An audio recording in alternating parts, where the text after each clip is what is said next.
नमस्कार। भारत की रक्षा आत्मनिर्भरता के सफर में एक नया अध्याय जुड़ गया है। ये कहानी है उस इंजन की जिसे हर फाइटर जेट का दिल कहा जाता है।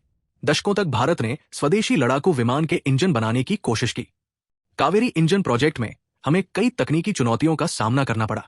थ्रस्ट की कमी और एडवांस मटेरियल की कमी जैसी रुकावटों ने हमें विदेशी इंजनों पर निर्भर रहने के लिए मजबूर कर दिया। लेकिन अब ये इतिहास बदलने वाला है।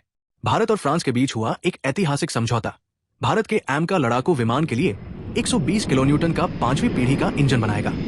सबसे बड़ी बात यह है कि इस डील में फ्रांस की कंपनी सैफ्रान भारत को 100% टेक्नोलॉजी ट्रांसफर और इंजन का पूरा इंटेलेक्चुअल प्रॉपर्टी राइट देगी। ये कोई सामान्य डील नहीं, बल्कि एक रणनीतिक साझेदारी है। फ्रांस को इसलिए चुना गया क्योंकि दशकों से वो भारत का सबसे भरोसेमंद रक्षा साझेदार रहा है। 1998 के परमाणु परीक्षणों के बाद जब दुनिया ने भारत पर प्रतिबंध लगाए, तब भी फ्रांस हमारे साथ खड़ा रहा।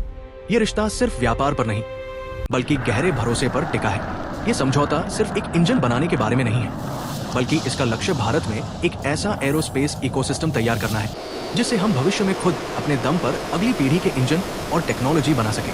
ये डील भारत का अमेरिका को भी संदेश है, जिसने तेजस विमान के लिए जनरल इलेक्ट्रिक के इंजन देने का समझौता तो किया, लेकिन अभी तक एक भी इंजन नहीं दिया। इस डील से भारत लड़ाकू विमानों के आयातक से निर्माता और वैश्विक आपूर्तिकर्ता बन जाएगा। कावेरी से लेकर एमका तक भारत ने एक लंबा सफर तय किया है और अब हम एक आत्मनिर्भर और शक्तिशाली भविष्य की ओर बढ़ रहे हैं।